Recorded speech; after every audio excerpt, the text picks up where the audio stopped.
Greetings, fellow cheese lovers. It is time for the infamous episode 20. And we have loads of cheese today for you.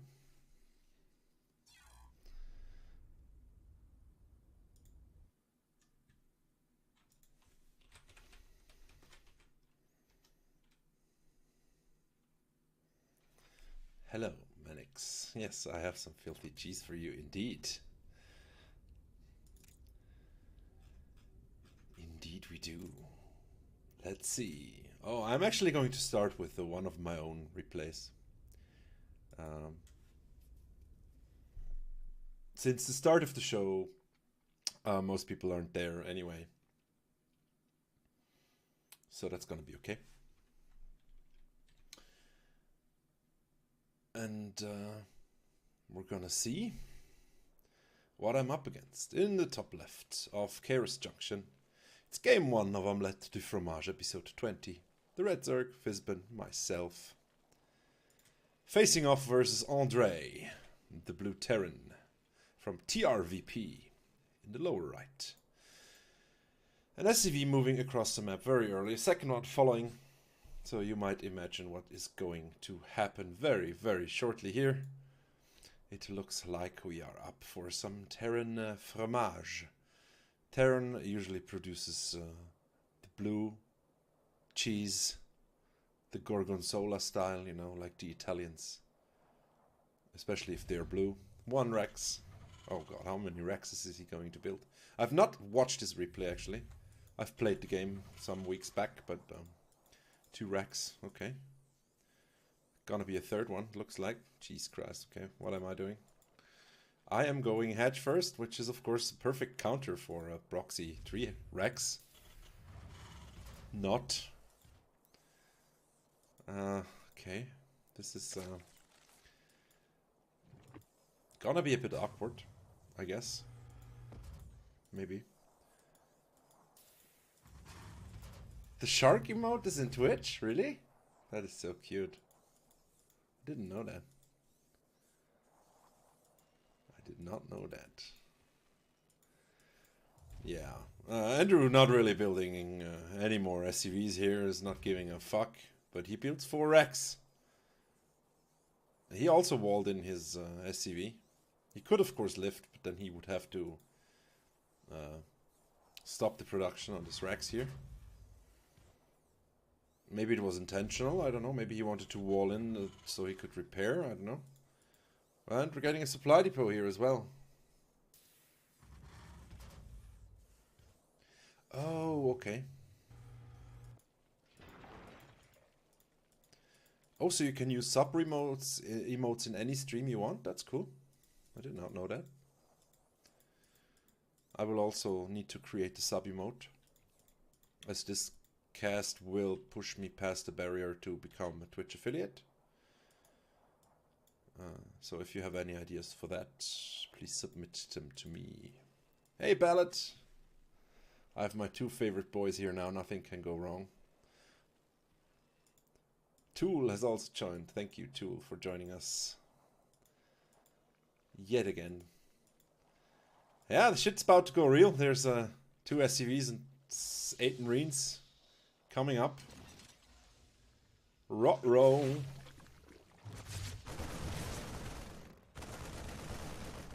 Oh god, this is gonna be a massacre. I have 4 Lings and 2 Queens, that's it. 1 Queen died already, I guess. Oh, can I surround him? Oh, he's walking into the corner. Attack, drones, attack, kill the filthy Marines. Kill them all. Oh, I'm actually gonna... I surrounded him. That's so good. Loads of Lings incoming now. And I am 1 worker down compared to him, so we're still about equal. Ling's about to pop. Pop. Sadly, they run by the Marines. But we can kill some Marines now, finally. Oh, he actually walled in 2 Marines as well. That can't have been intentional. Why would he do that? If he had those 2 Marines, I think all my drones would have died and he would have probably won the game.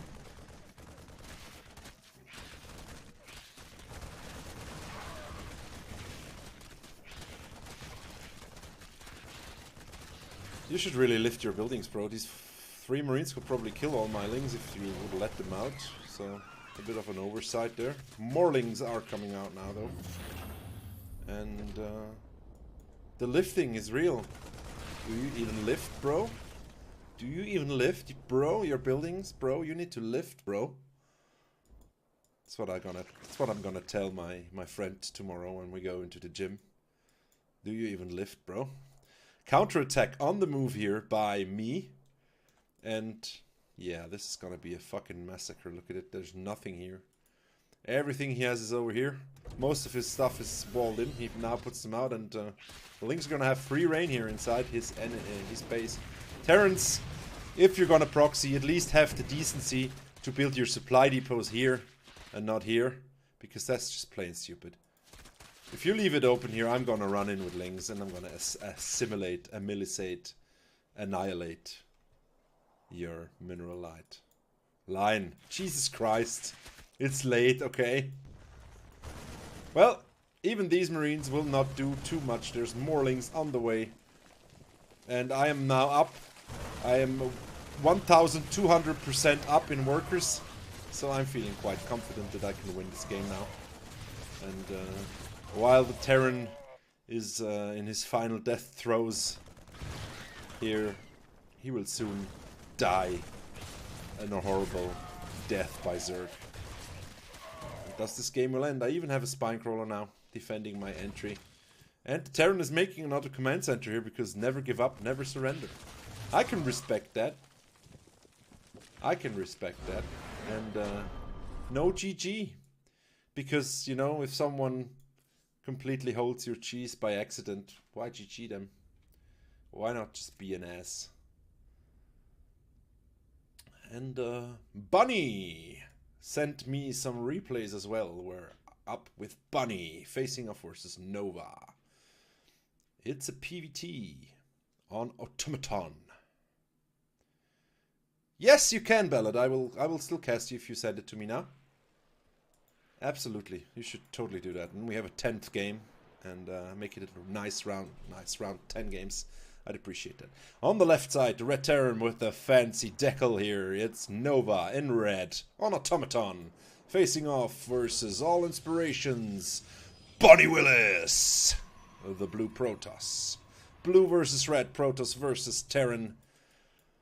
Technology versus purity of essence. No, purity of form.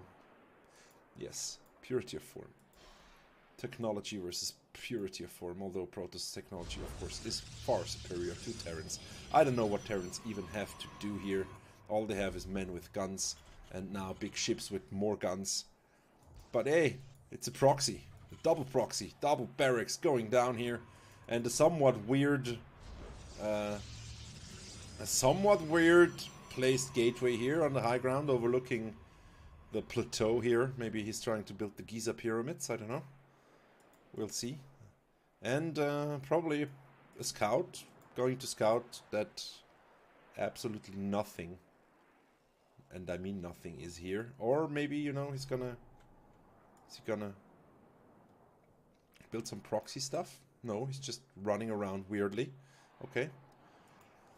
3 Rex. This is gonna be a 3 Rex Reaper. I would guess so. Because 3 Rex Reaper good versus Toss. 4 Rex, Jesus Christ. Is he gonna just wall him in here? Is that his plan? Is the plan maybe not to build units out of the Rex, but to wall him in? Might be. I don't know. I don't know. Who knows? I don't. But there's Marines coming out, so I'm guessing he's building units. And on a probe, built the pylon and scouted that absolutely nothing is there, and now Bunny should be like, what? And he sees stuff incoming, and the one zealot is not gonna hold this, so he's pulling the probes. The boys have been pulled. The SCV that was in the front line dies immediately. Not a probe has been killed yet. They are very low, so it probably that one goes down. The bunker is going up as well. Nope, It's not a bunker, it's another in-the-face barracks by Nova. Because 4 barracks were not enough. We need another barracks right in the face, you know, keep the supply lines short. Ha! They know nothing. Look, the Stalker's out now. He can outrange, and if you are God with micro, you can kill all the Marines you could ever build. And of course, the shield batteries are going to do wonders. And he can slow warp in here if he finds the time. Once he has warp gate, which he will have soon.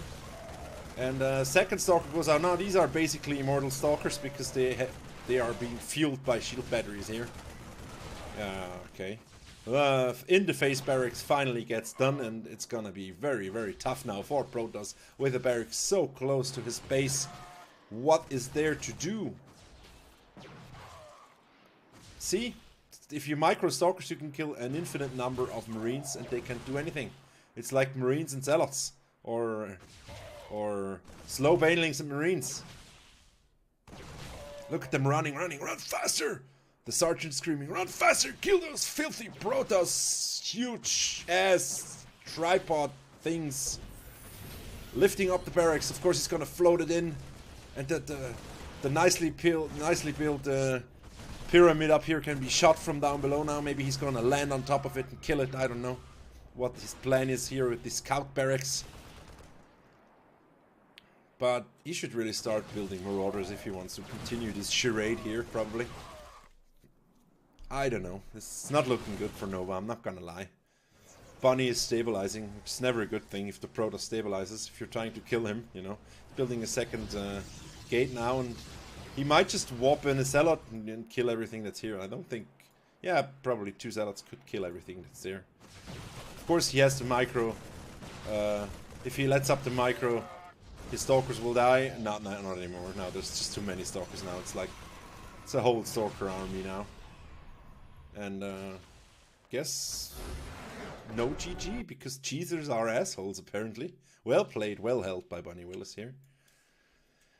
Nice cheese by Nova. I'm not sure about the proxy racks. I guess he wanted to proxy the proxy racks further by advancing another proxy. I don't know. I'm unsure, you know. I'm unsure.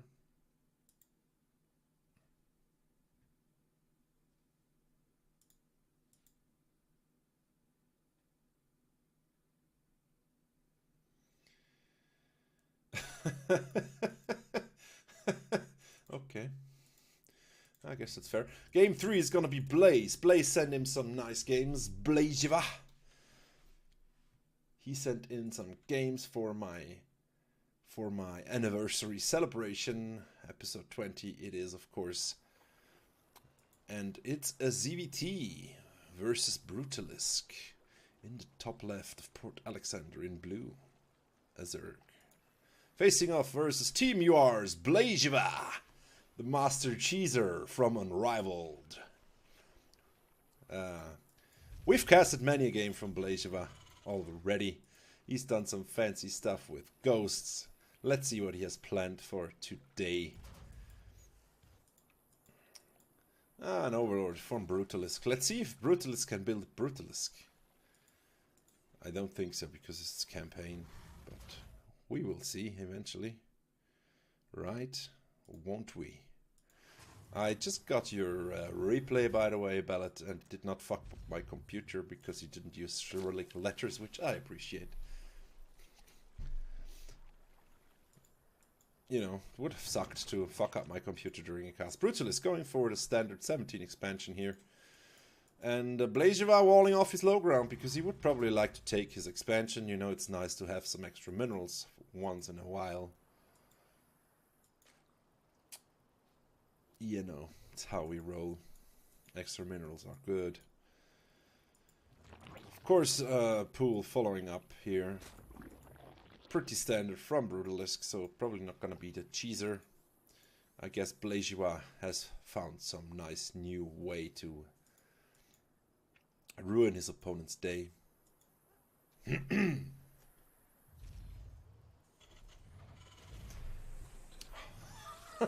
Yeah, you can't get any more in the face than that. You use the Ghost Academy. You use the Ghost Academy to build your wall, because Why not? What's he gonna do, you know? There's ghosts gonna be out, and what's he gonna do to stop you? Build units that he can't build because he doesn't have the tech tree? This is gonna be fun, I can tell. This is gonna be fun. Ghost Rush. First ghost in production, and I believe ghosts... Do they have the personal cloaking? There was some, I think there was some patch change. I believe there was some patch change to the ghost. I'm not 100% sure, I don't remember. But I guess we're gonna see factory going up as well. Ooh, actually, Ultralisk might completely miss the ghost memes.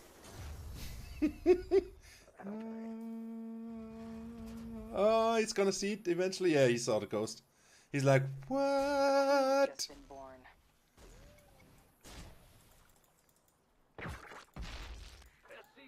He's like, what? It's also a female ghost. Apparently there's female ghosts now. I didn't know that. But that voice that I heard was definitely female. How many lings can a ghost kill before they kill him? Lots, I'm guessing. Especially if they're not speedlings. Brutalisk, all unperturbed here, takes his third. Doesn't give a fuck. 2 ghosts are out now. And the starport is coming up as well. The Brutalisk Overlord is going back in to scout if there's any further stuff that he should know about. And third ghost is gonna be out as well. In a sec, in a jiffy. Spoke rollers have been placed. One is gonna finish soon. Will of course detect the ghosts going into the base, which will help tremendously. And Baneling Nest also. You can technically kill ghosts, of course, with Banelings by manually detonating them if you are good enough. No nukes so far. I guess you need more tech for nukes. I'm guessing at least. I should probably play some games as Terran to learn all the new stuff. Fuck up Silver Leagues. Well, Lynx can kill anything that's inside here being healed by a medevac. It's just... I think even a single Marine will live. As long as there's only 2 Lynx attacking him.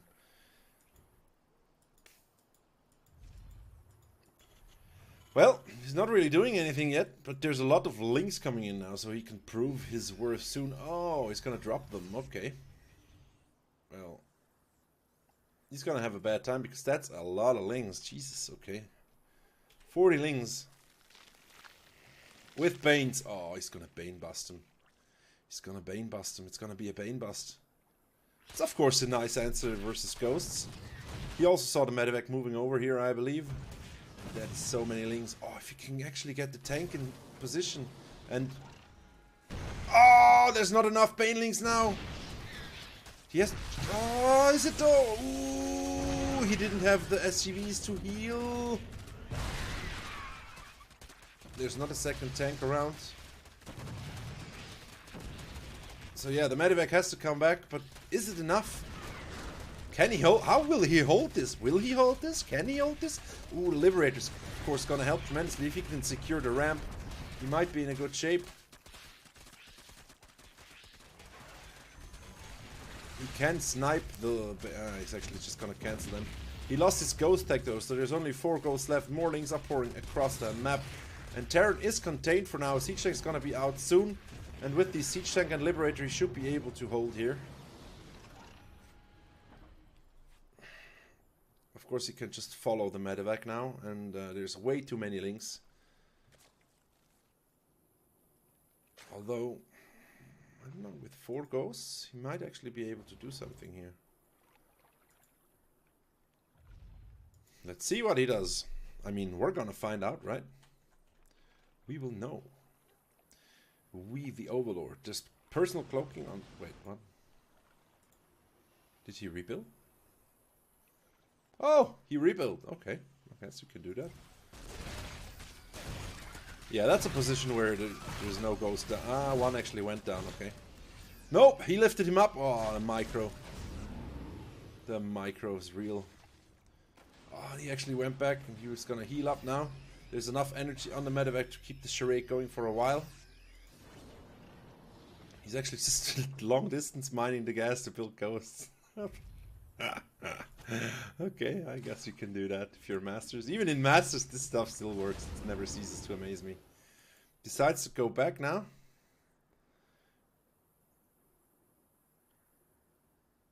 Okay. He's probably waiting for Cloak. Little does he know that there's already a detector out. We already also have the lair on the way. It's gonna be a while though. Overlords are being taken out. Brutalisk made some excess ones though, so it's not too bad. Oh, I hope he doesn't relate. Ooh, that was so close. That ghost is almost dead. Jeez.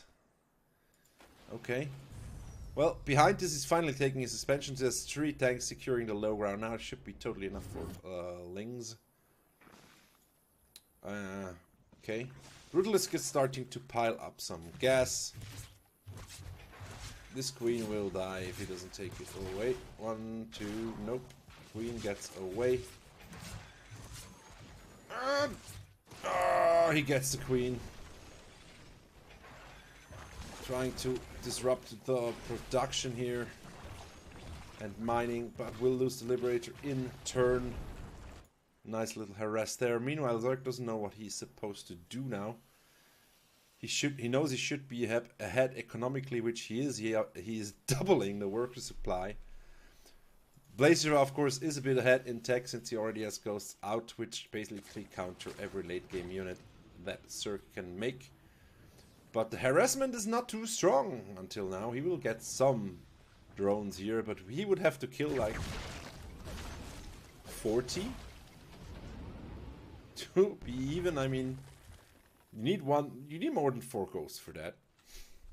You can eventually snipe all the queens, disrupt Zerg's production, etc, etc, but your production is not too good either. I mean, he's getting some more ghosts, some liberators and everything. I wonder what the plan is here. Liberator's back here killing some eggs. Should be Hydras, but Liberator gets taken out eventually. Meanwhile, another queen is being sniped here. He's after the queens. Is this some weird plot to dominate the world by killing all the queens? I don't know. I mean, Hydras are going to be out and they can shoot up as well. So the only other thing the queens can really do is inject. Brutalisk is ahead in army supply. So it's got that going for him. He's ahead in workers as well. Doubling the mineral income of Blazua. But Blazua is the one that's pulling the trigger. There's a lot of ghosts. Although ghosts are probably countered by Lings. There's also loads of tanks and SCVs to repair those tanks. Building... That is so smart. He's building his own little wall, so... Terrence, why are you not doing this? This is genius! Terrence, look at it! It's a fucking portable wall! It's a fucking portable wall, it's so smart, Jesus Christ! Look at it, there's nothing going close to these tanks! I mean, it costs a lot, yes, but this is a... in the end game, imagine this if he wants to run by a nuke. He's gonna take out the detection with a nuke. Pow! There we go. Eventually, the Banelings roll around the portable wall and manage to take out almost all the tanks. But that was so cost inefficient for Brutalisk here. He even... yeah, take note, Terrence. You probably shouldn't complete the... oh god, the memes are real. I think you can just run over him now. Look at it, it's fucking hilarious. Building his own little trench line here. Jesus Christ. Meanwhile, Zerg's just expanding and like, yeah, well, if you kill a base, I'm just gonna build 4 more. But, you know, I don't know what... I mean, He's losing lots of queens. Of course he's gonna start floating because he can't use his... He doesn't have larva. Maybe he's trying to limit his larva. That's why he plays Liberator there as well.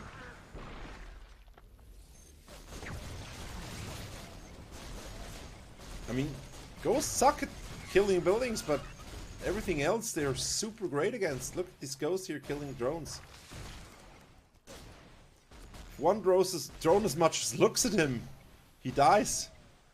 But, well, two actually. But, there we go, the queen is out now. But there's more ghosts down here. Oh god. They are everywhere. It's the ghost invasion. Yeah, if Terran loses the lair and the pool, it's gonna be in a world of trouble. Can't even take out the tank because ghosts kill Lings so fast. It's like a two-shot, and the Brutalist decides to get the fuck out of the game. It's it kind of reminds me of myself, you know, you're super great in Echo, but all you build is drones, and then you just die because someone else builds weird stuff. I mean, it can happen, right? Can happen. Next game, game 4 of this marathon cast. Yeah, it's a Terran Force Field tool. It's so innovative. See, I've never seen that before. See, that's stuff I like. If you see stuff that I've never seen before, it's Charmeleon, the blue Terran on Kairos Junction, facing off versus the Menace, the Zerg Swarm Overmind. It's all inspirations, tech 4. He told me to only cast this if I don't have enough replays because the cheese was lame, I think, was his explanation. But I'm still gonna cast him, you know. It's not bad to have a game to just a bit relax and enjoy. To enjoy and relax a bit by after that crazy last game, because that was some memey stuff seen there. Jeez. I'm still amazed by that actually. Well, going for an early pool is Tech 4, probably doing his 14-14 build versus Terran, I would suppose. Getting early links to delay the command center. So let's see if Terran decides to put down a command center at all. Let's plop. Look at it, fucking mad laboratory. Looks like something out of Crash Bandicoot's laboratory. Skin's so nice. Love it. Simulant Zerg skin. And looks like Tech 4 is gonna be in luck here with his 6lings. He's gonna find a nice juicy SCV building a command center on the low ground because Terran is a badass. He likes to live dangerously too, you know. And he's gonna of course run the lings around a bit in case there's a Reaper. Not every Terran builds a Reaper these days, but if a Reaper catches your lings in the middle of the map and they don't have speed, you're kind of fucked. So Reaper's going... yeah. Tech will probably wait a sec here to give the Reaper time to get away and then go in and kill the SCV. The Reaper is moving back now though. He might actually spot the lings. Yes, he spots the lings. And... slow lings cannot kill a Reaper if properly controlled. Would have liked to see a split of Drillings going for the SCVs and Drillings going for the Reaper here. Speed is of course finished now, so they can really kill the Reaper. And there might yet be time. Yes, the Reaper dies, and there might yet be time to kill the SCV before it finishes building. And thus, a tremendous delay is laid upon the Terran. He builds a factory meanwhile, because he's gonna have to cancel this. Possibly. Still tries to finish it, will lose another SCVs for his troubles. And yeah, Dream Marines can definitely kill 4lings, so he gets to finish his building still. Meanwhile, Tech has expanded on his side of the map and is building drones like a pro. 4 more lings are on the way as well, possibly to go and try to do something about those Marines. We have a total of 10 lings out now, which can deal with some Marines here. Possibly even 5. no, it's gonna be a kind of an even battle. If they get a nicer round, they might be able to do something. Of course, Terran has to come down the ramp. Oh, manages to raise the depot just in time. But the low ground, once again, is being delayed. And he's gonna have to lift off here, I believe. It's dangerous to come down here. See, if Terran was, if Tech was an evil guy, he would have had 20 more lings here behind, and once the Marines chase him down like a retard magnet, the lings here could swoop in with the other lings here and just surround them. But of course, that would be super all-in. Instead, Tech decides to take his third and drone up his base here. Still mining. Gas is at 320 gas already, so he's gonna have to do something with that really soon. Putting down a roach warren is a good first step. And he might still be all in. It might still be a roach push or roach. Yes, I guess. I mean, he can build like what? 16 roaches out of this. So it's gonna be a super high number of roaches then, if he does, or some roaches and some ravages maybe. Looks like he's going to go for a drop soon. 2 medevacs are being built. Stim is gonna finish, so classical drop play here by our Terran Charmeleon. By our Terran Charmeleon. And yeah, roaches are on the move. Of course, should he catch the Terran out of his base with the medevacs, those roaches can do a tremendous amount of damage. And should he catch him inside the base, there's not much Terran can do on the other side of the map. So let's see if he gets distracted by the lings. He will he see the roaches? Yeah. Yes, he saw the roaches. Yeah, he saw the roaches. But did he look? Is he gonna pull back or not? That's the big question. I mean, this is pretty all-in from Tech here. And he's gonna pull back actually, so very, very nice, of course, for Tech. This building is not finished, so it can't be repaired. Actually, it can now, but it's too little, too late. The wall is broken. Roaches in the base. Dead things in the water. Dead things in the wood. And once again, the low ground has to be abandoned, which is, of course, super nice for Tech 4. He can now rebuild his strength at home. Drone up the third base as well, and then do whatever he wants. He's so far ahead now. Terran is pretty in the ropes. Of course, he managed to save the base, but he lost loads of SCVs, and his push is not gonna do much. There's not enough stuff for him here. Very strong roach push by Tech 4. And I like that he has been building up his strength behind it as well. Not trying to push for the early victory, but instead for the damage. Which is a legitimate way to use cheese. Force your opponent into bad decisions and then kill them in the mid-game with overwhelming strength in true Zerg fashion.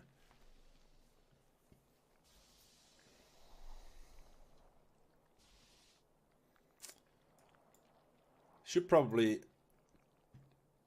turn the hurt roaches into ravagers now. Still floating lots of gas. He just built upgrades, which is also a good thing. Okay. Could still make 3 or 4 ravagers. Should probably do it. Ravage is very good, especially versus sieged tanks. 4 ravagers can take out a siege tank, of course. It's probably not wise to attack into this with the siege tank in position. Tech 4 is going for it anyway because he has loads and loads of roaches. But he will lose all of this very shortly. Marines are very good. And that was a complete waste of army. I am a bit disappointed here, Captain. It's gonna have to rebuild everything. And he's going into banelings. So his early game army was sacrificed, and he doesn't really have an army now, and Terran is going for his 5-minute push at minute 8. Which you can do, I guess. I mean, it's legit to think that Terran, that Zerg doesn't have any more units at home, but of course Zerg can produce units very, very swiftly. And thus the Terran once again is forced to move back. Tech Force spots this and goes to harass the Terran once more. Terran, of course, just wants to heal his boys. And he's gonna have to lift up once more and head further back. And looks like...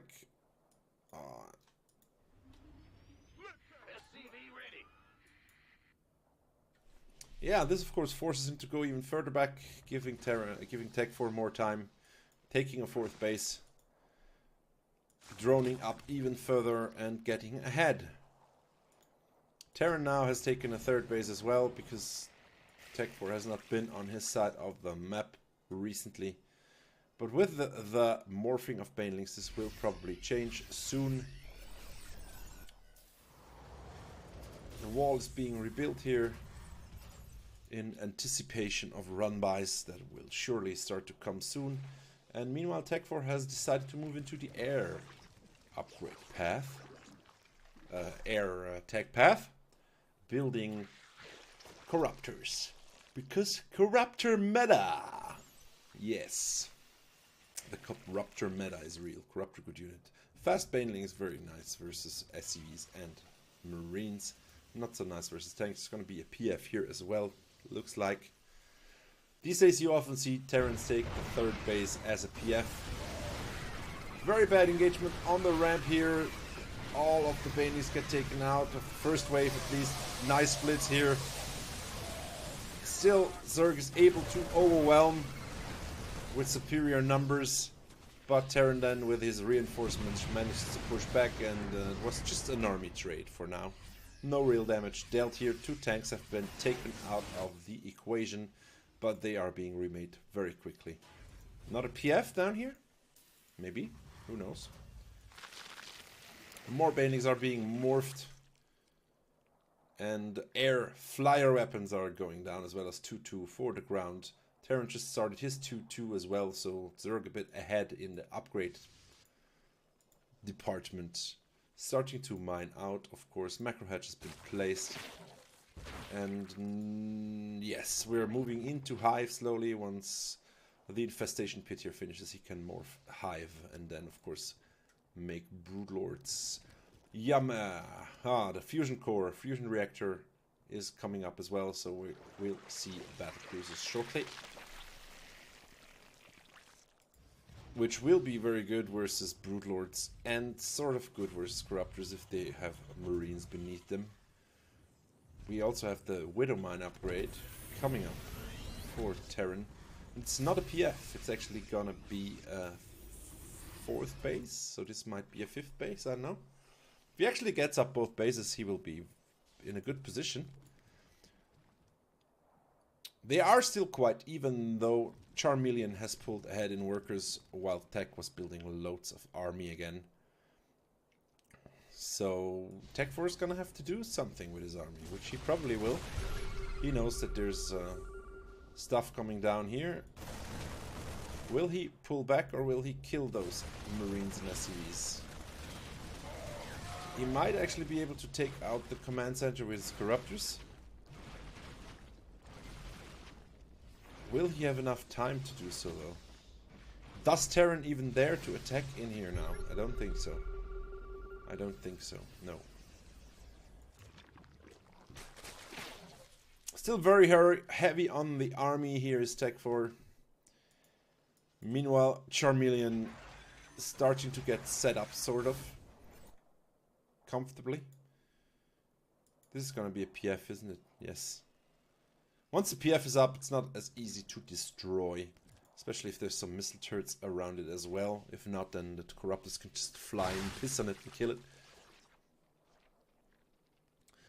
Expanding away from the Terran here is Tech 4. He doesn't exactly want the confrontation, so they're gonna split the map like this, diagonally, sort of, I guess. We will see. Building his supply depot wall. That's a quite sizable army. Just a couple more rounds of production is gonna be maxed. Ling upgrades, the 4-3-3 are coming, as well as Adrenal Glands. The Ultralisk Cavern is being made, as well as the Greater Spire, getting every late game unit he can. That is a lot of Zerg right here. Liberators will defend the ramp, but this newly made planetary fortress will surely go down here. Has been taken out swiftly.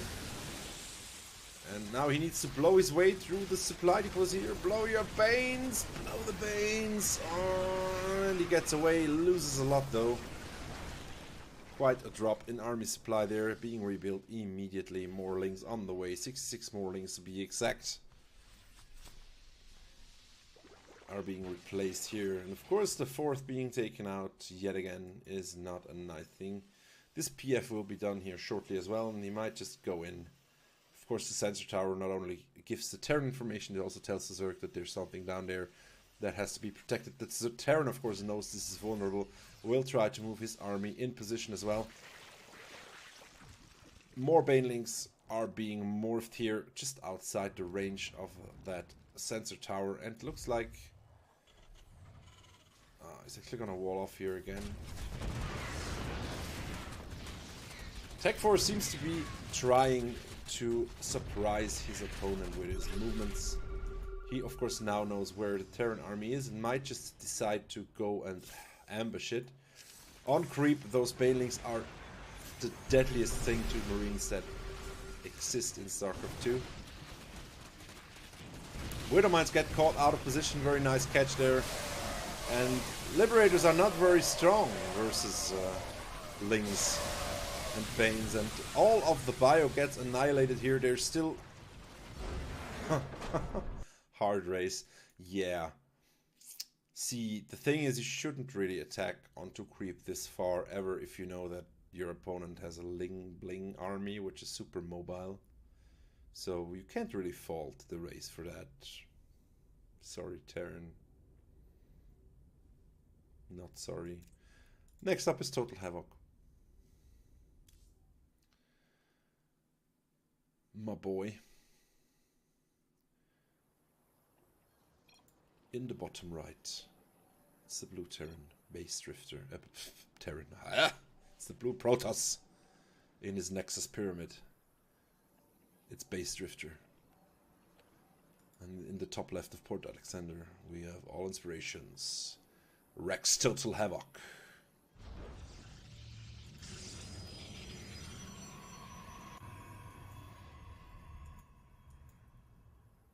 If he had a headset, he would be co-casting, but he's on his phone currently, and it gives cancer. Short little meet and greet here in the middle by these two probes, saying hello, and then moving on to scout whatever is going on in the opponent's base. Of course, this is Omlette to Fromage, so we will see some cheese here shortly. Let's see who is going to be the cheeser and who is going to be cheesed.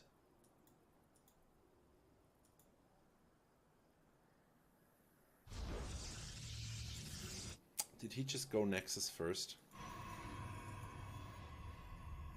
He did, didn't he?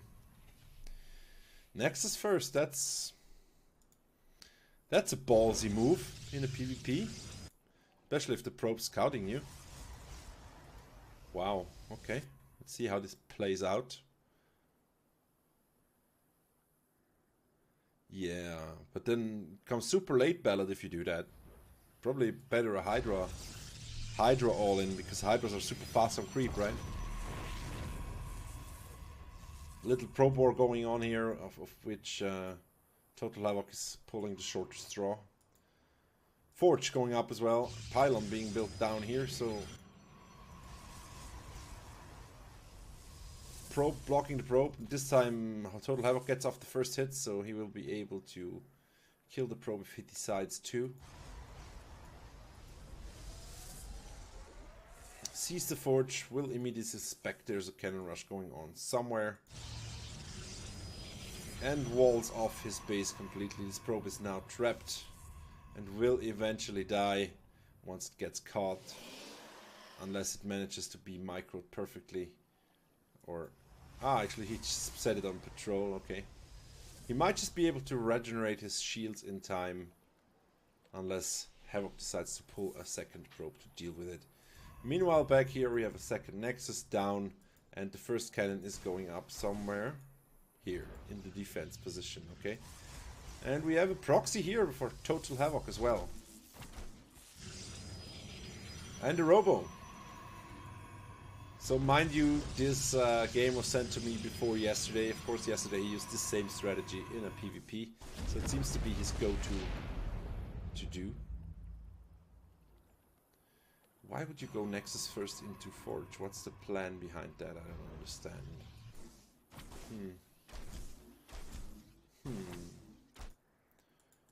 It's a bit excessive to build 2 Robos though of 1 base, isn't it? Can't really sustain that. Oh well. This pylon's going down. And looks like Base Drifter's sneaking out the probe to do some shenanigans up here soon. Meanwhile, Total Havoc is just preparing to outright kill his opponent with 2 Immortals, I'm guessing.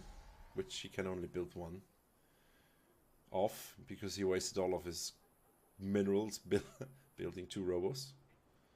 But, oh well, you know. It's gonna be a second one immediately, and then he doesn't have enough minerals for the first one, of course. I don't mean to hate. Usually you build this with 2 Robos because you have 2 bases and then it works out perfectly. But this time he couldn't build his base. Ninja base maybe going up here. Florencio style, I don't know. What is this probe gonna do? What is he gonna do? It looks like he's saving up minerals. Nope, he's not. Okay. Well, once the second Immortal hits, this cannon's gonna be toast. It's gonna be dead in a second.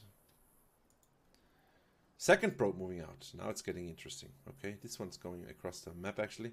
Probably a scout, I don't know. Reinforcement pylon going down right in the face of his opponent.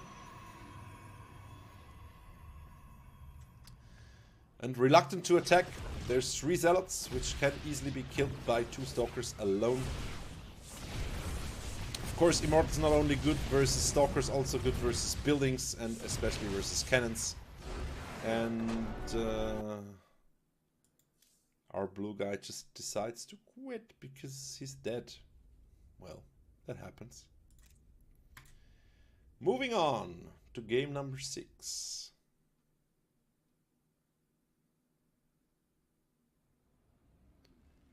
In the bottom left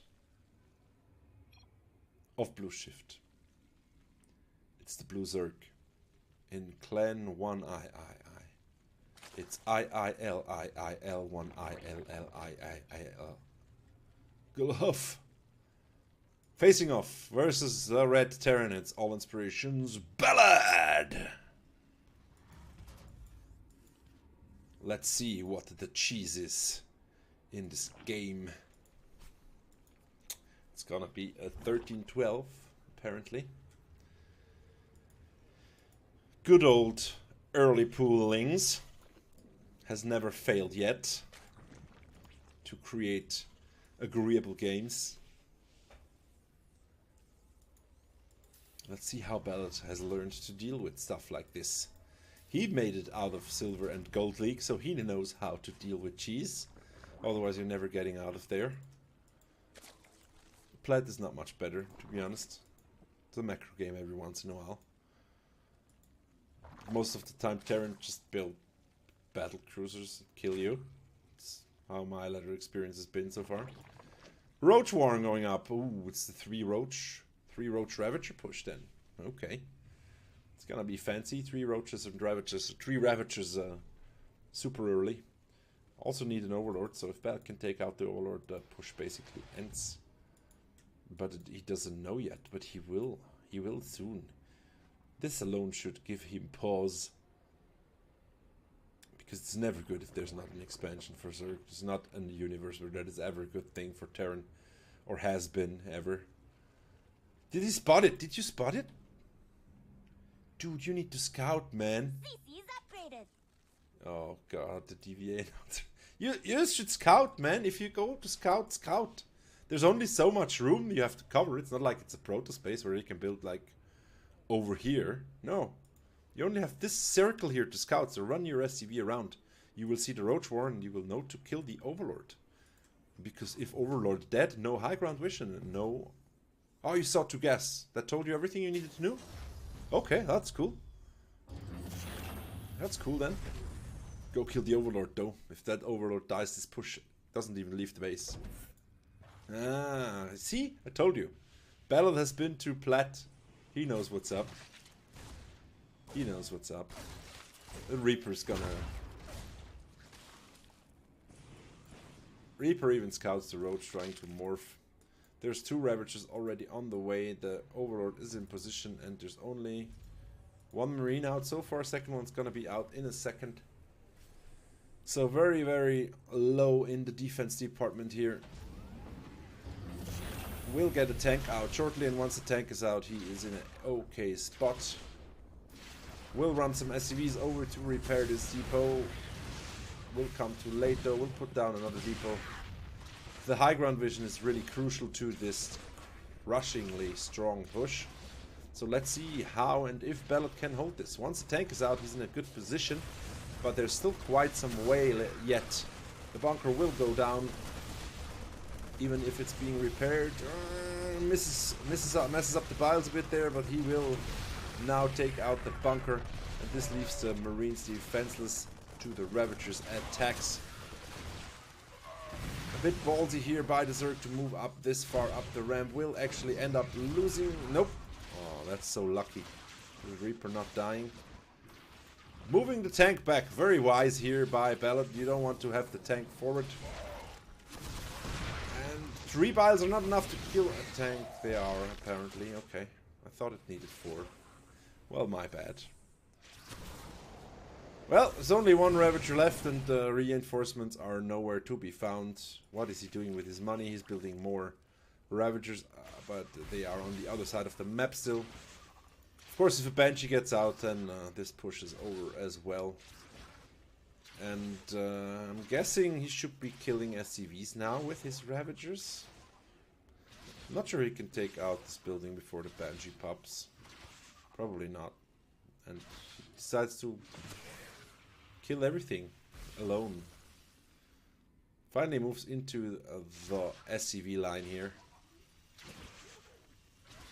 Not having much luck though hitting anything, because he's killing the SCVs on the gas, which occasionally go back into gas, then gets surrounded and kills himself with a vial. Yes, that's how we do it.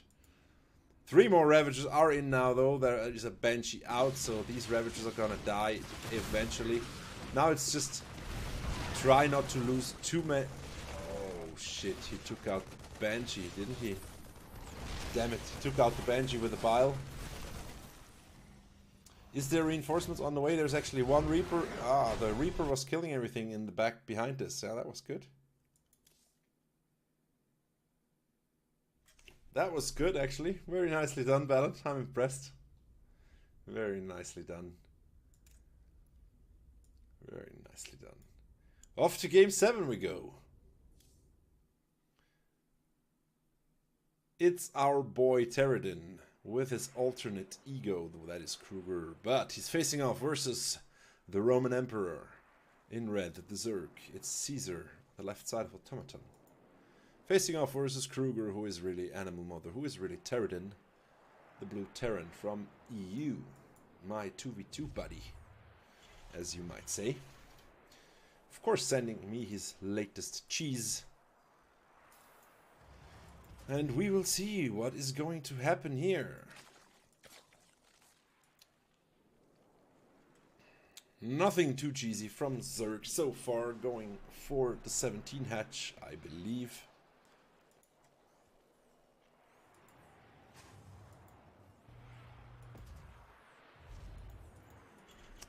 And no proxy for Kruger this game. So off to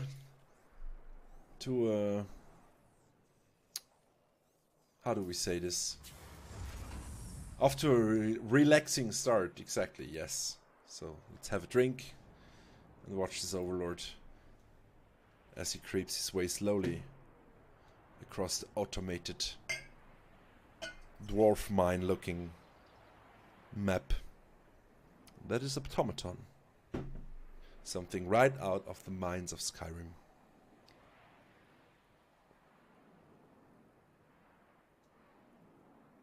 The puns are real in chat. The puns are real. Kruger, of course, will see the hatch, which is always a good sign, because then you know that Zerg is not going to do something hyper aggressive. Still might still be super aggressive, but definitely not hyper aggressive. Not going into gas directly as well now puts them into gas a bit late, so speed will be delayed, and he's taking Ninja base.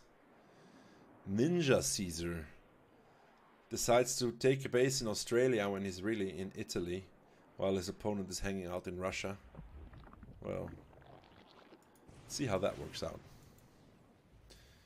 Scouting the Reaper moving out, which is of course not a big tell. The Reaper's moving out every single game. There's really nothing to tell him that anything is up yet. There is no indication of cheese. But the Ninja base is considered cheese as well, I guess.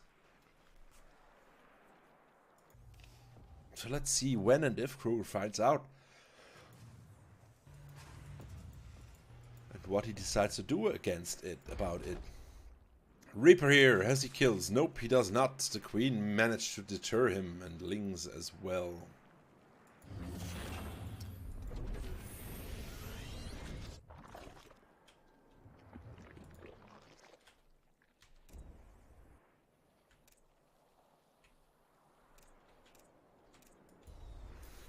We have a we have a starport on the way.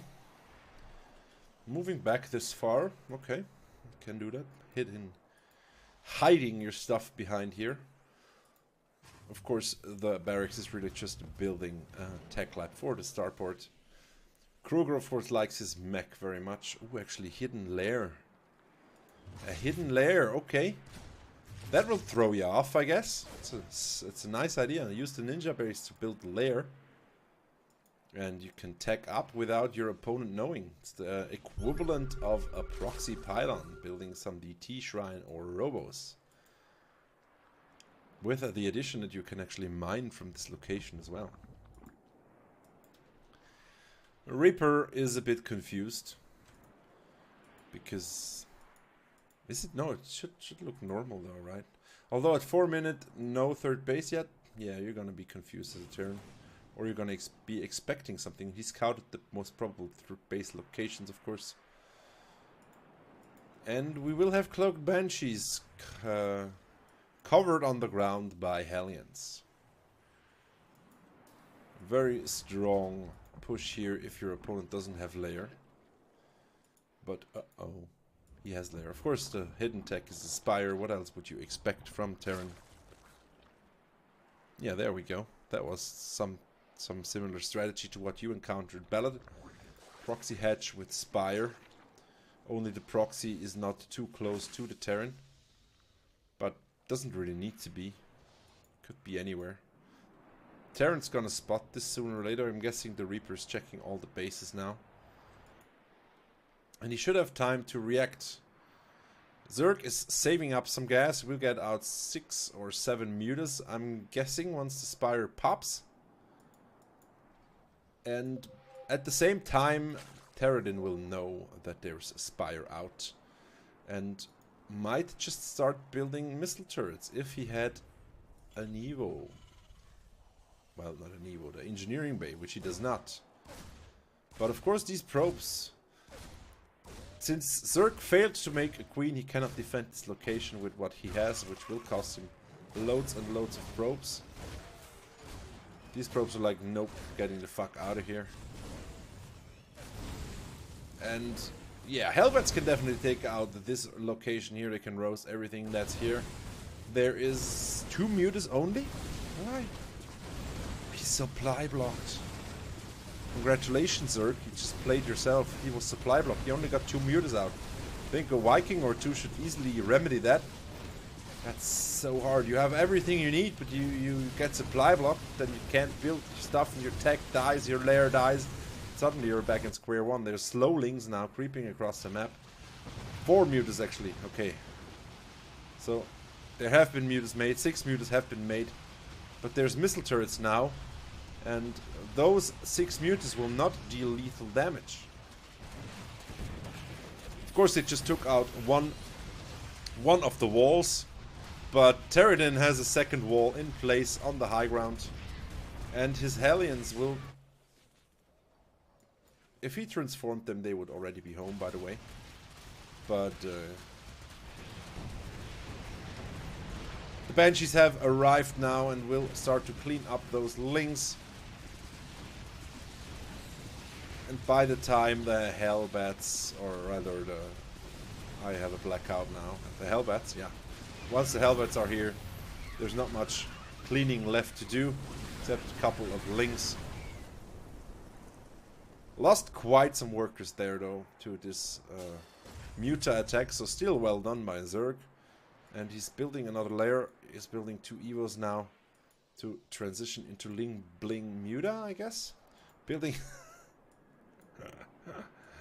First you don't succeed. Build another proxy hatch. Another ninja base. Thor is super bad versus a single air unit, as you can see. And super good versus a flock of air units. Because AoE damage.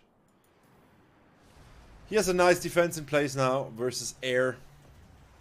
And his mech army is not too shabby either. Thors, Vikings, Hellbats. Probably going across the map soon. Those Banshees, though, they will creep inside the base and find a spore crawler waiting for them. So they're not going to do a lot. And then the mutas are going to swoop in and chase them around the map. Because they don't have hyperflight rotor, they will be able to be caught and die. So you can see this is a doomed adventure here for those 2 Banshee pilots. Catching a drone nonetheless. And since they're cloaked, of course the mutas can't kill them. Looking for angles here is Terradin. And it looks like he just might find some queens here. Although, since there is detection, there's not much he can do. I guess, other than take out the spine crawler, which also gets healed, so he has to retreat. We'll take out some creep though, delaying the creep spread of Terran, of Zerg just a bit, which will of course help. Almost runs into the mutas that are parked over here. Will regenerate some energy soon, and the rest of the army decides to move in as well. He managed to rebuild some of his SCV strength, but of course there's another hidden base here mining gas, which will result in more mutas. Nope, Hydras! We get Hydras now. Hydras are reasonably good versus mech if there are no tanks around, which is currently the case. Although, if the Hellbats can get on top of the Hydras will die like flies. Of course, Zerg doesn't really have blocker units yet, so it's gonna be a tough call here. He has some static defense in play, which the Hydras can hide behind. So it might just be enough. As you can see, Hydras have a super high DPS. And looks like Terran will have to die here with his whole army. Yes. And this really puts him in a very bad spot. He's of course rebuilding his strength at home, but he hasn't gotten the units to deal with these Hydras yet. The tanks are on the way now, but you need more than 2. They need to be in position. Looks like he's going to be able to save his air army though, because the mutas aren't with the... Ah, the mutas actually probably died, I guess. Did they? Yes. Okay. But he blunders his air army into the Hydras, probably trying to delay them a bit for the tanks to come out and get into position. Which is the case now, and we'll get some Banelings try to bust through the wall, but with those 2 tanks on the high ground, Kruger might just hold on here. Tanks are super good versus Hydras, as you can see. There's also Hellions now on the high ground. And as Terran lost his army just a second ago, Zerg does the same now. Well, I don't actually know Ballot, but Kruger just wasted his whole army and decides he's... Kruger. Caesar just wasted his whole army and decides to get out, even though he's not... I don't understand why. Just frustrated, I guess. I mean, he's ahead still. Probably misjudging his... own abilities here a bit. If you watched this, Caesar, you should have stayed in that game and fought on. You still had a chance. Next up is Manix. Game 8.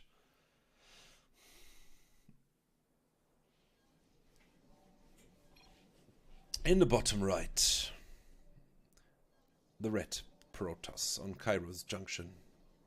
It's Deos. Facing off versus all inspirations, Manix, the blue Zerg. Let's see what Manix has to show us here. One thing's for sure, this probe is... Nah, it's actually standard. Okay, I'll give you that, Deos.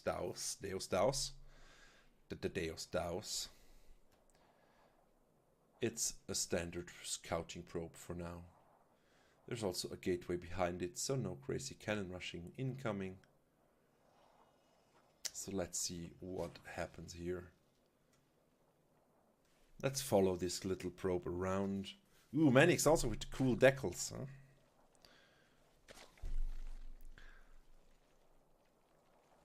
The probe is just running around on the slimy creep, hating his life because all he really wanted to do was go collect shiny minerals. Maybe block a hatch, which by the way I consider BM if you block my hatch spot, just so you know. And yeah, it's suspicious to hide the probe back here, but of course it's well in vision of Manix Overlord. That's why we put our Overlords over our bases, so sneaky Protoss fucks like Deos can't hide anything from us near our base. Deos is not trying to do a cannon rush though. He is building a Zealot, which will probably try to wall off this not quite standard wall here. Yeah, this doesn't look like a standard wall. Huh? No. But for now, Manix is content to just build up his own strength and economy. Meanwhile, Protoss doesn't show any ambition to expand, which of course shows signs of early aggression. Warp Gate is being started now, as well as a pylon to solve the supply block. Of course, remember, this is Gold League. Deos is in gold, so refined builds are a problem. At that level. Of course, because you're focused on other things and you only really get refined builds in plat, I would suggest. I don't know. Well, it depends, I guess. But Manix, of course, knows what he wants to do. He wants to go and kill his opponent. He wants blood, Protoss blood, which I think is shiny blue. I don't know why I think that, but it's just the way it is. Probably shown in the campaign. There's some canon explanation for this, but I don't know. There's two Zealots actually walling off. Never mind.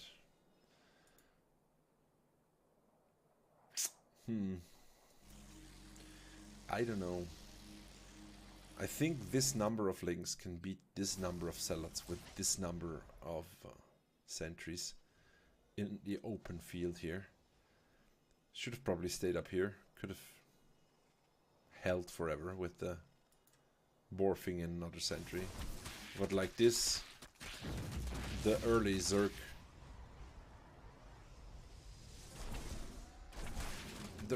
aggression will absolutely wreck the Protoss. Two Zealots, two Stalkers come out. Warp Gate finishes, more links pour in. And we have a Void Ray incoming. Wouldn't have been my choice. I probably would have built an Oracle, but then again my Protoss is about silver level. Oh, Manix with the offensive GG. Oh god, okay. That's a bit BM, huh? But not unwarranted though. I mean, what's Protoss gonna do? What's Protoss gonna do versus this many Lings? I mean, he will eventually clean them up, but there's a Void Ray out. He has money for a second Void Ray as well. And yeah, there's just too many Lings, and Manix can make more, of course. And the Ling flood still works versus Protoss if the wall is not good. Of course, had he been atop of his wall with the force field, he probably held on for quite some time. And once 3 or 4 Warriors or even better Oracles are out, this is gonna be a different story. But like this is like a campaign where you have to hold a certain location for a certain time. The Zerg just throws more units in your face and kills you. Next up is Tool with game 9. The Tool, my Zerg buddy, my coach. In the top left of Parasite, we have Trilst, Rexor, the blue Protoss, facing off versus All Inspirations Tool. In game 9 of this anniversary, of this episode of Omlette du Fromage. Anniversary, yes. 20th. The 20th anniversary. The 20th episode. What a nice coincidence. We have a Forge alert. There's gonna be a cannon rush. Why would you cannon rush a Zerg? I don't know why this has ever worked. It's not like you can attack these buildings. By the way, as a Zerg, you should always take the extractor that is farthest away from the buildable spot. On this map it's a bit different, but I'm guessing I would take this one, because they usually don't cannon rush in this corner. Putting down his expansion and placing the Overlord over it so he can see everything that's going on, except the pylon that is being built outside of his vision, with a cannon protecting it. So let's see how Rexor plans to do this. I think it just got spotted. Yes, it did. So we have probes moving down because he knows there's some shady shit going on here. Cannon's almost finished though. Can the probes take it out in time? It's gonna be a close call. But I'm guessing he will sacrifice some probe to kill the cannon still. One probe goes down. But the push is held so far. Of course, the Protoss still might try to follow it up. Probe blocks the power. Oh well. Okay, that was a nice probe block there by accident, but the cannon wouldn't have done you any good anyway, because you need a pylon to power it. Good reaction here by Tool. Sees the pylon, immediately pulls almost all of his drones, because you don't know what state the cannon is in that was behind it, and the cannon didn't quite go up. So a bit lucky there by moving his Overlord. He's scouted dead, and looks like Rexor is going to build some more even shadier stuff over here.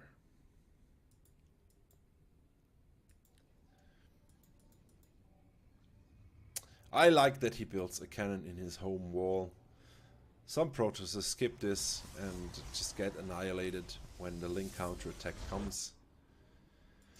Of course, if your cannon rush fails, you might as well start to transition out and build something at home. Zerg is building drones because that's what Zerg does best. Also, 4 Lings are on the way. He wants to see what's going on out on the map. Find some map control. 1 Ling is going up north, following a hunch, I guess. Actually going all across the map. Okay.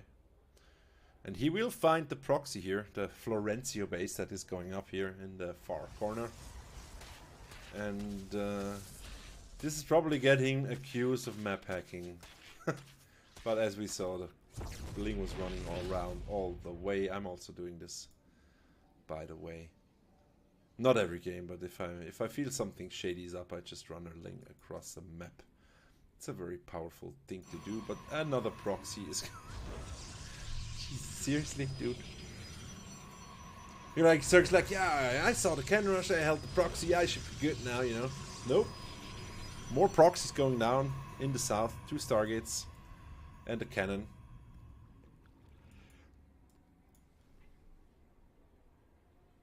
Not sure about the cannon, actually. Not sure I like it.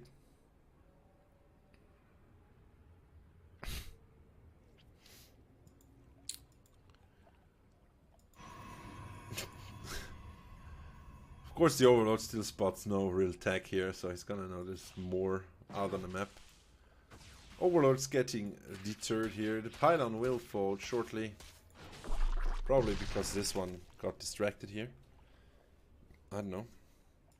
And we have another expansion going down in the bottom left. Yeah, he's gonna... Let's see where he goes. Let's just see where he goes. Oh yeah, he's totally gonna see this. But he's gonna miss the other Nope, he's gonna see it as well.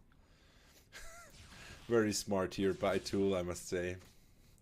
You know, if there's still something shady going on, better check the other side of the map. Because you never know. See, me, I would have been pressing F2 now and running around with everything but this link. And of course it's gonna be like, what? This cannon is, I think, exposed enough for 5 links to kill it. I'm not sure about 5. Maybe some more need to come in first. It's of course nice that Zerg has expanded in this direction. It makes it easier to get units there with the creep highway moving across in this direction already. Stalker's moving down to defend his newly founded base here. Why would you do that, Rexor? Why? I mean, he spotted your proxy Stargate. Why would you pull your probes down there? Well, there's queens in place to take out the Void Rays. I'm not sure how many Void Rays you need for how many queens, but I'm pretty sure this amount of queens can kill 2 Void Rays. With the healing, at least. There's also a Spore Crawler. We're creeping close to the proxy location here. Roaches are being built as well now. Might as well just march them across the map and kill the pylon here. Which he apparently will do. No, he will not. Will he? Yes. Okay. Creep is creeping closer to the Protoss expansion that is getting bolstered here by defenses. Of course, he really wants to kill the Void Rays. There's not a lot of energy on these queens though, but once all of 5 of them can shoot, the Void Ray should go down very fast. Of course, they have a shield battery in the behind.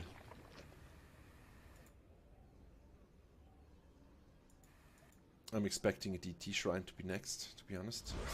He's actually re-expanding up north. Is this Florencio? No, it's Rexor. But it could well be Florencio by the crazy shit that he does here. Probably inspired him.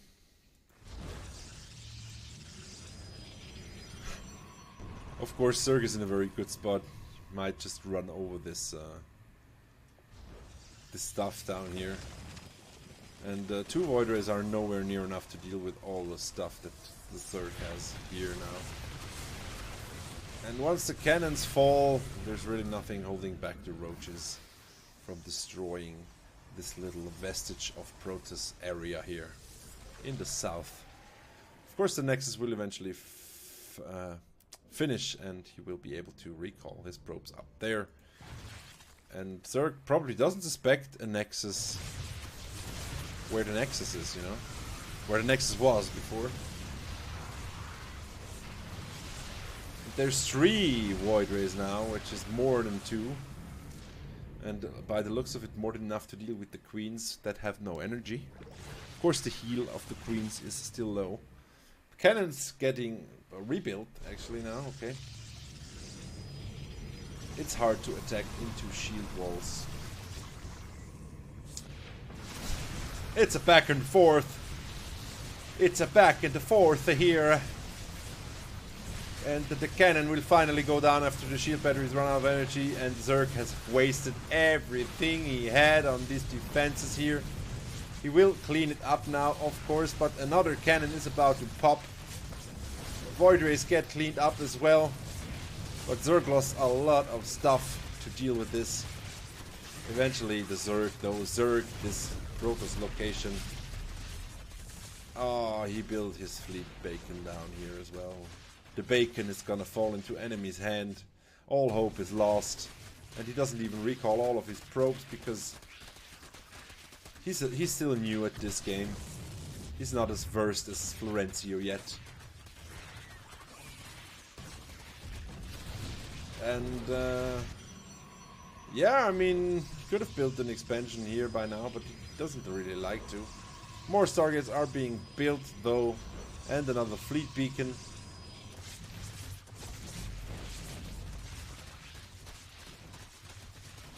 The cleanup is almost complete here, and the creep will make everybody forget that this was ever a base.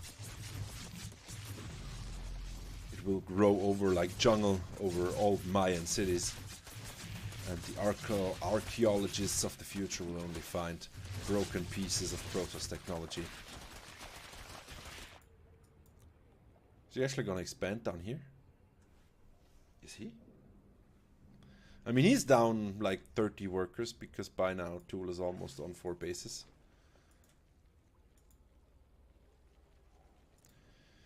Tool decides to transition into Hydralisks 10 minutes into the game because he was busy dealing with all the crazy shit that Protoss does these days. Up until now, there's a huge number of lings on the map that he should probably send over to kill some stuff on the other side of the planet here.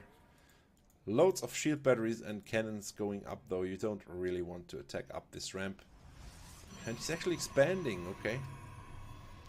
Taking the natural expansion of his 1, 2, 3 of his third expansion. So he's built his third expansion, and then he expanded on the low ground of that third expansion.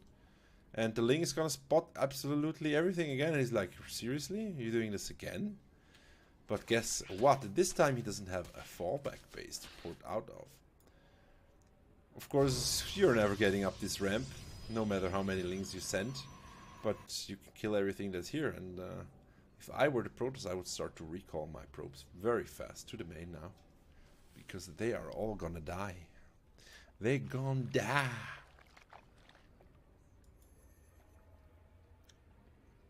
And that's exactly what he does. Smart boy. Now he has lots of probes and only 4 mineral patches, which is not a very good situation to be in if you're Protoss, because you need lots of shit to build your carrier army. Of course, the Hydra then is going to counter the carriers. The upgrades are already done. There's only 2 carriers out so far. 2 more are being made. Let's double check. Let's double check.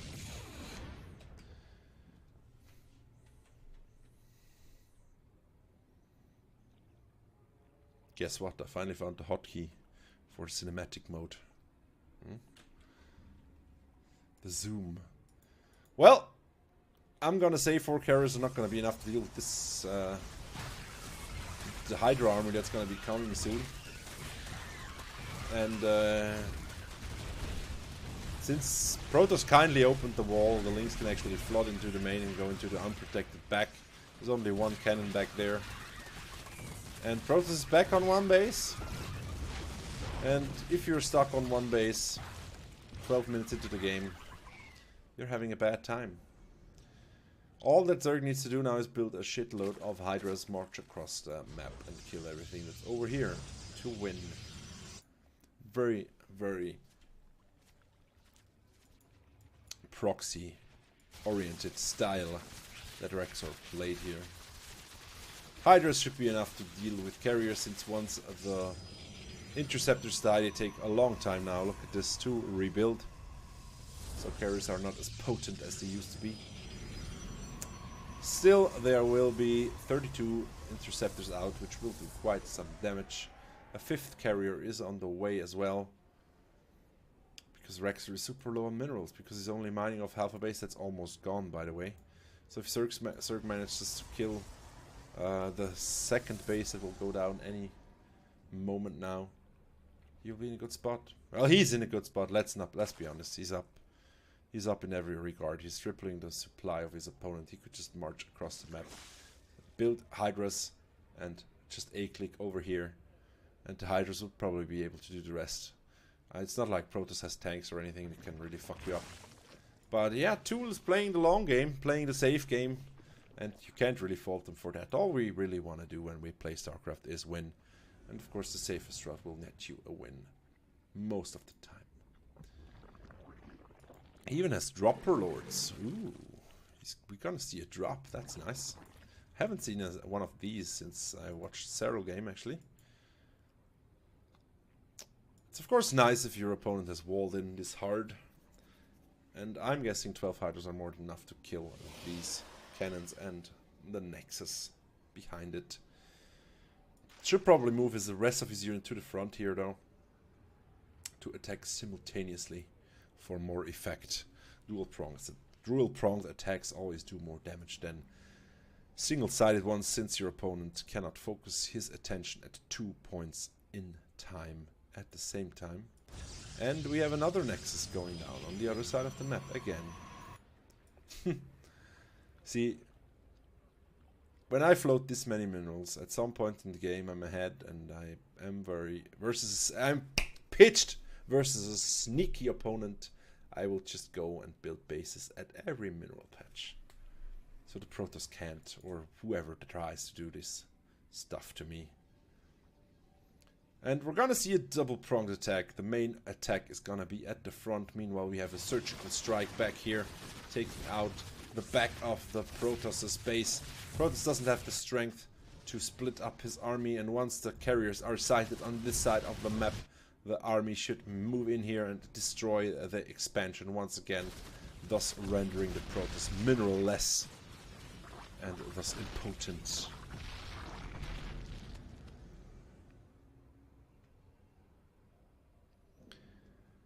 And now the opportunity has passed. One roach is gonna scout everything again. Soon we will have enough corruptors to challenge these carriers here. Even above, flying above the cannons will not be enough. Did he spot it? I don't think so. Nope. But he will now. Of course, he will move back everything, kill everything. And yeah, he still has energy for a recall, though it might be on cooldown. I'm actually not sure. It looks like, yeah, recall's on cooldown. So if he can get down here, he can kill those probes for reals. Of course, he's maxed now, so he will just start trading, which he should have done 5 minutes ago, probably. I don't know, but better be safe than sorry. But at this point, he could just A-click. There's not much left here. He's gonna go for a surgical strike here, though, pissing on the enemy territory to mark his own. And he's gonna lose a lot of corruptors for it, but the Nexus will go down. Not much Protoss can do about this many. And finally, the Hydras move in. And they kill a lot of interceptors. But not enough, it seems. One carrier goes down, though. Ooh, I must have misjudged the strength of the carriers tremendously. Should have probably brought his corruptors as well. Focus right-click the carriers and kill them. And now Protoss feels emboldened enough to move across the map and try and kill the Zerg. There's a lot of corruptors on the field, though. 27. Which should be more than enough to take out these carriers.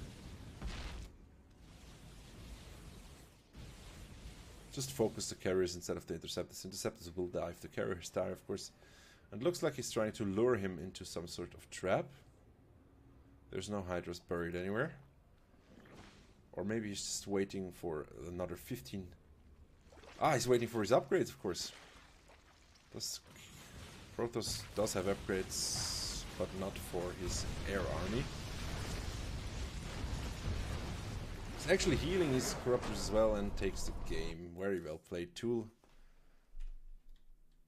Yeah, I mean, it's unexpected ballot, so it's absolutely losable. Moving on to the last game of today's episode 20 of the marathon, and this will actually be an old game. Sent in by White Ninja.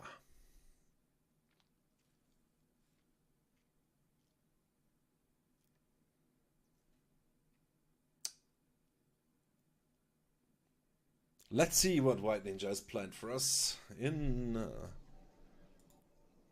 the top left of whatever map this was. It is Frenzy's Valentine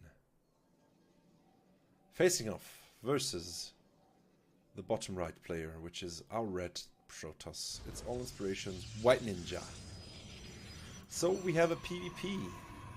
Let's see what kind of cheese. Random, but holy fuck.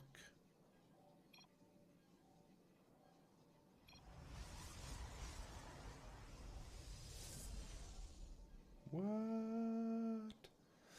So I'm guessing he's playing random and he's trying to make White Ninja think he is a Zerg? That's what I think.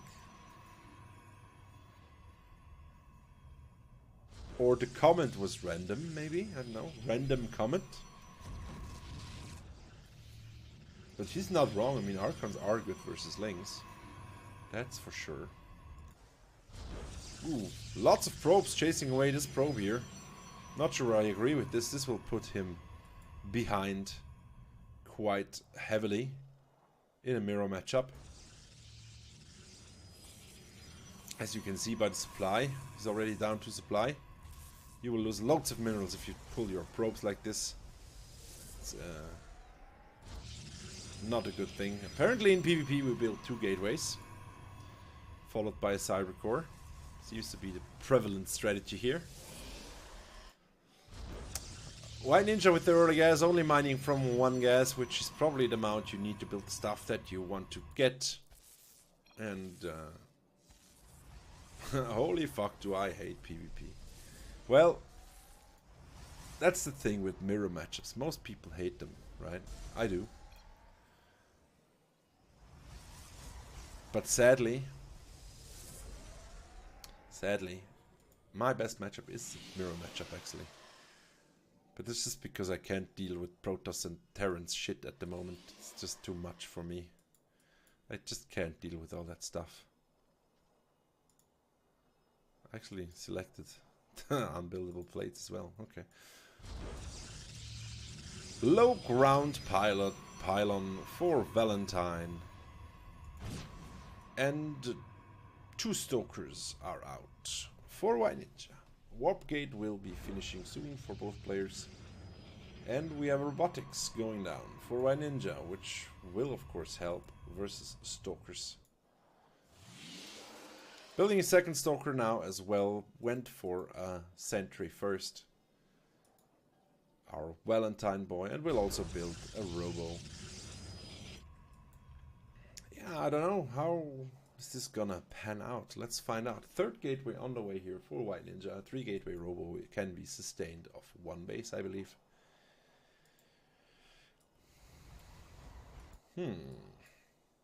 It looks like Valentine is getting ready to expand, but it also looks like we are going for a Warp Prism play, not an Immortal play.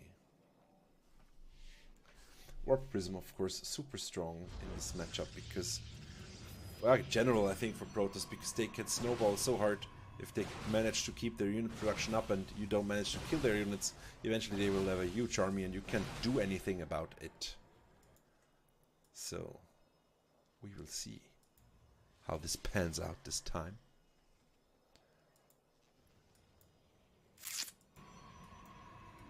Warp Prism is out now. Let's follow it across the map. We can't, of course, because it's a node. I'm gonna have to do it by hand, which will require me... Oh, thank you for... yeah, there we go. Okay, so... see, suddenly there's more Stalkers than there should be, and the whole thing is fucked up. And...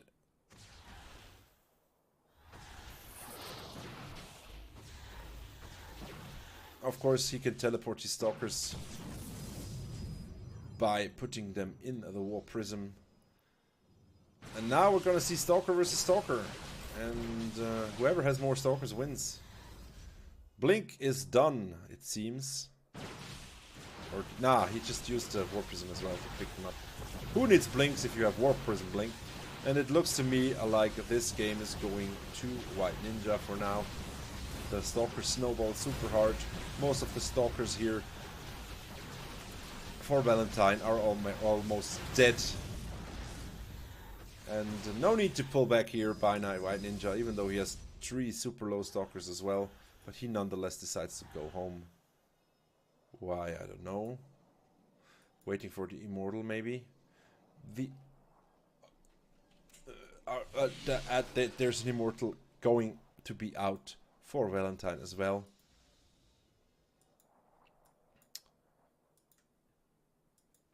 Oh, if he can snipe the Warp Prism, it's gonna be the end of the Blink Stalker micro. I always go for the Warp Prism. If Protoss loses the Warp Prism, they are so doomed.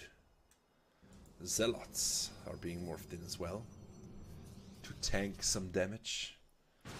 One pylon is gonna be dead soon. Will supply block Valentine here, so no more units for now.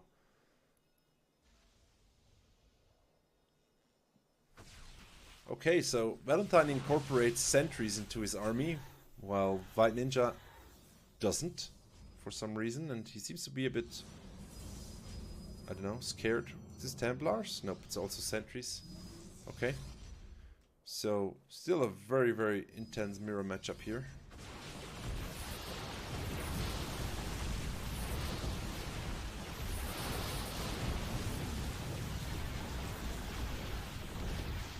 The war is going on here now. Force fields are being placed. Units are being warped in. Still a very, very close game. White Ninja's up 2 workers. But the army is swinging fast in favor of Valentine here. And he gets to chase his opponent. We'll lose a couple of settles here. But oh, the Immortal drop in the main took out the production, and this means that, of course, Valentine cannot produce as many Stalkers now. So White Ninja should be able to hold here, at least. Because he can only, like, warp in 1 unit, I guess. Zealots are wrecking havoc on top of Valentine's army here. Did he bring back the Warp Prism all the way? Okay. The gateways are powered again.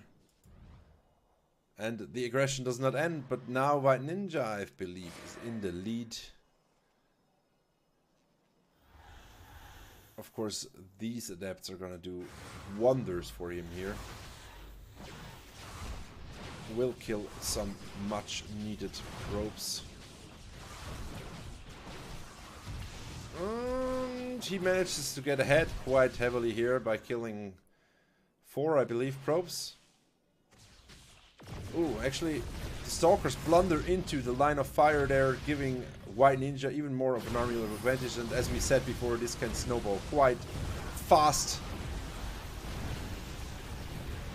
Will the Immortals be able to take out the Immortals of the Immortals? The Immortals are killing Immortals, while Immortals are immortal. In this game, they are not. The micro is real, though. And the GG has been spoken. This might well come down to those 2 Stalkers that died here. That might well have been the nail in the coffin, and then it just snowballs and you die. Of course, the micro was super intense here. And this concludes our episode for today. Thank you all for watching those 10 games that have been sent in. And I believe I already have enough games for next week as well. Of course, I cast only 1 game per person.